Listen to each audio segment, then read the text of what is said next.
So unless you live under a rock, you know that right now there's a lot of stuff going on that is basically, a situation where we're stuck with higher prices, and the part of that is due to this AI stuff. Now eventually I think that stuff is going to burn itself out, which is a real good thing in my opinion, and we could get back to sort of the lower prices and stuff.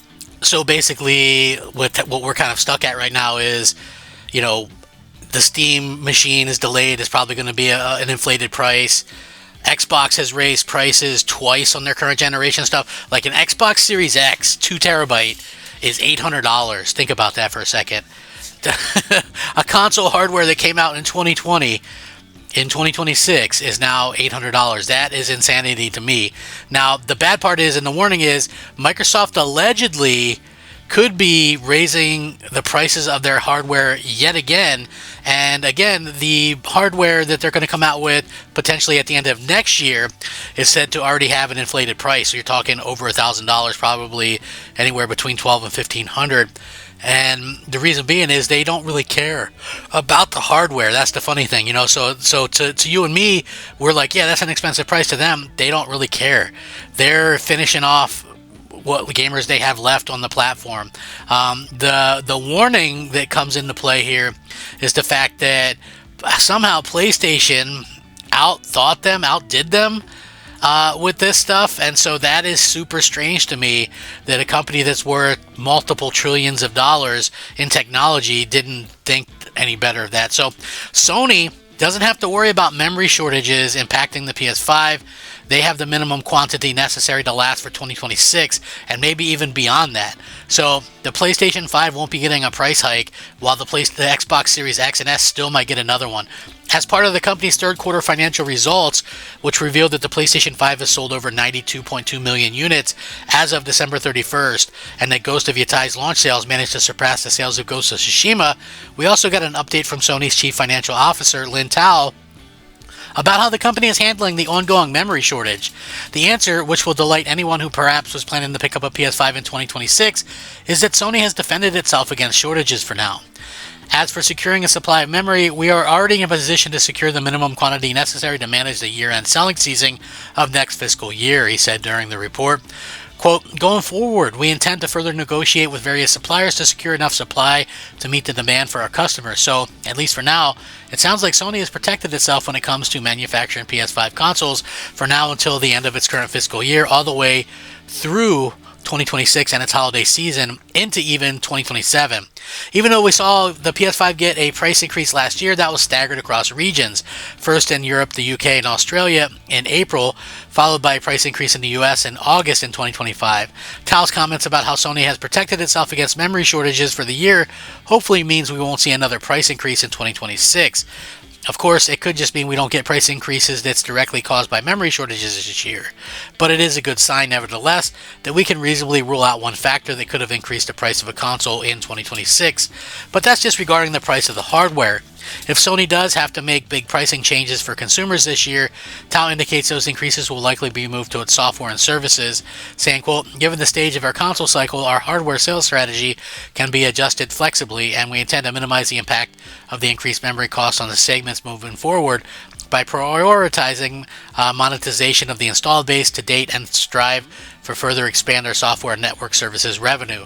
Last year, alongside the aforementioned price increase for PS5 hardware, Sony also increased the price of its PlayStation Plus service in April of 2025, and in June 2025, the company made it clear that it will continue to adjust their pricing strategy in a dynamic way to maximize profitability. So that's really, all there is to say.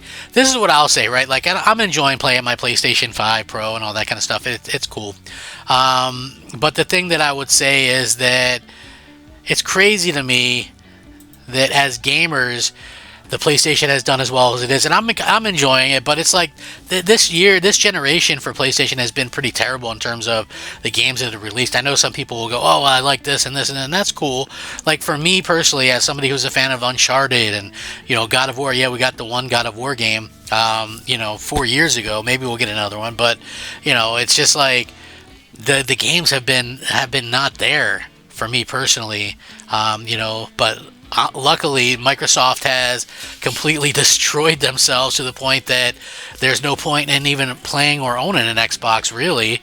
So yeah, we'll see. It is weird for me to kind of say this stuff, but it's also, you have to kind of say it. You have to kind of just say, Microsoft really shot themselves in the foot and hurt themselves. But again, the fact that the next Xbox could be short in supply and very expensive, while PlayStation's 5s and PlayStation 5 Pros are in abundance, could be very damning to Microsoft. And so, that's kind of a bit of a warning there for fans. Like I said before, I do think that Microsoft will eventually completely stop with the hardware anyway. Like the stuff that they're doing, just follow with me real quick.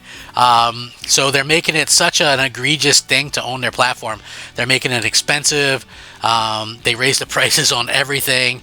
I mean, if it's not clear that they don't want Xbox sold, then I don't particularly know what to sell. It's kind of crazy to me. But yeah, so they raise the prices on it, put the games everywhere, make it more appealing to own the competitor's platform. And that next they're going to get rid of the platform altogether because they're making a PC. So if you're not a fan of PCs, or and they're also going to price a lot of people out with the rumored $1,200 to $1,500 price point. And you might go, that's crazy, $1,200 to $1,500. Why they won't do that? Look, the Asus ROG was $1,000, right? The Steam box or the Steam machine, whatever it is, that's rumored to be $1,000, and that's less powerful than a Series X, and that's going to be 1,000 bones. You don't think what they're doing with 54 gigs of RAM or whatever it is that they're supposed to put in that thing is going to be over $1,000, over $1,200? You'd be crazy to think that. So they're going to price a lot of people out of it, and then, but doing so, they get people to leave on their own volition, right? Instead of force at like doing a Dreamcast and going, okay, well, we're gonna just stop completely. So that gets them out of that particular bad look. I mean, they look bad enough as it is, but by going, okay, well, we're just going to release, and then gradually they'll go, oh, well, we're not going to release anything else because PCs already exist and we've already offloaded all of our fans to PC. So it essentially ends them from having to do anything, or from that future point, they just have Asus or whoever third-party OEMs release a quote Xbox spec PC that maybe has their emulation and stuff, but it really takes them out of having to build that stuff themselves and eat the cost and all that kind of stuff. It's like the Asus ROG Ally, right? That thing didn't sell very well. I was arguing with somebody this on X the other day. They were trying to say, well, they were happy with it. They said they were happy with sales, but again, they didn't list any sales of this thing, right? And if you look up lifetime sales of Asus, every Asus ROG in history, it's less than 1 million. So, again, we also had NPD results and it didn't factor in that. They could have been happy because they made, I'm just making up this number, but it could have been something like they made 30,000 and sold 25,000 or whatever the case may be, right? We don't know how much it sold, but it definitely wasn't selling in the millions or anything like that. So it is kind of strange to me when that kind of stuff happens and people kind of hype it up. I don't know what's going to happen with this quote-unquote next Xbox, but I can imagine that it's not going to do very well in sales due to the high price point and the fact that there's nothing on there that's exclusive that's going to really drive people to it. I mean, I haven't really saw any nobody's given me a hint. I mean, I've checked comments, I've checked, I asked people that. I'm like, what exactly would the reason be to owning or buying the next Xbox, or even own, even own anything that they're working on? You know what I'm saying? Like they haven't sold anybody on this stuff yet. So, that's kind of the unfortunate situation that we live in right now. But maybe, we'll see something change in the future. I don't know. It is going to be a weird situation, I think, but you guys might think differently. We'll see what happens. I'm very curious to hear what you all fine folks have to think and say about all this, though. It is strange, but it's weird to me. Is it weird to anybody else that a big tech company like Microsoft didn't see this coming, even though they're all in on AI and all that crap, yet Sony managed to squirrel away enough necessary? I mean, it just goes to show where their minds are at and who wants to sell consoles and protect the consoles and the gamers, and who give zero craps about their hardware or selling their stuff to gamers. So anyway, with that being said, let me know what you guys think. I'll link this in the description. Rack 'em up. Crap Gamer out.